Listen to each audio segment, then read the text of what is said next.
Hello, in this video I'm going to show a couple different ways we could represent the decimal 2 and 1700ths with base 10 blocks.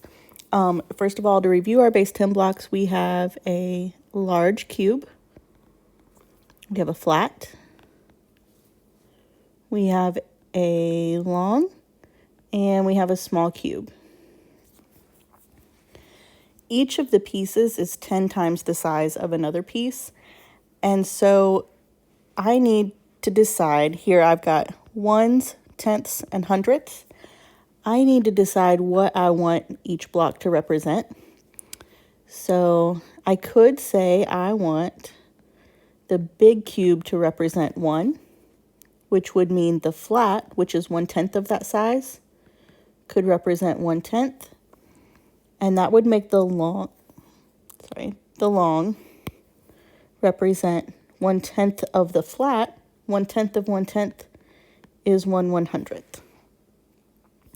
So if I used that method to represent the decimal 2 and 1700ths, I would need 2 big cubes,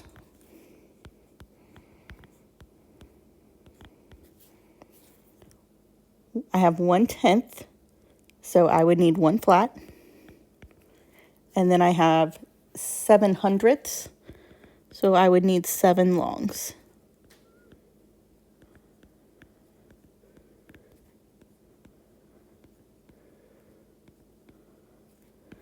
I'm going to box off my key over here so I don't get those mixed up with the ones that I've drawn. So just to clarify, both of these are worth 1. This is worth 1/10. And each of these are worth 1/10, 1/100th. So all together that's 700ths. So I have 2, and I have 1/10, and then I have 700ths. So all together, that is 2 and 1700ths.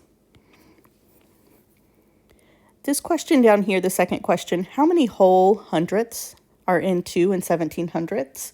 We had one like that on our homework. Remember that hundredths are represented by the longs. So we can see right here that there are 7 pieces that are the size of a 100th. So there are 7 hundredths there, but we need to not forget that there are also hundredths in our other blocks. So in this flat, how many longs would it take to make that flat? It would take 10. So there are 10 hundredths there.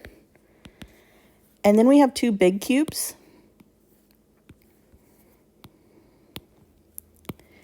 Each big cube holds 100 flats. So I have, 100 longs. Each big cube holds 100 longs. So one of these cubes would have 100 longs. The other cube would have 100 longs.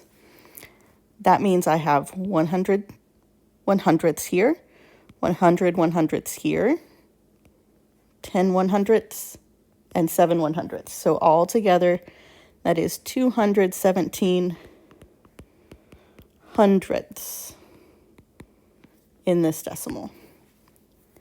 I want to make a small note. We made the choice up here in our key to use the big cube as 1, and that dictated what the flat would be worth and what the long would be worth.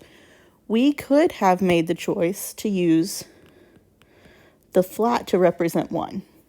That would mean the long would represent 1/10, and the small cube would represent 1/100th. So you could solve the problem with that as well. But one thing to watch out for, we could not say the small cube represents 1, and then the flat represents 1/10, because the size difference in these is not proportional to how those numbers are related.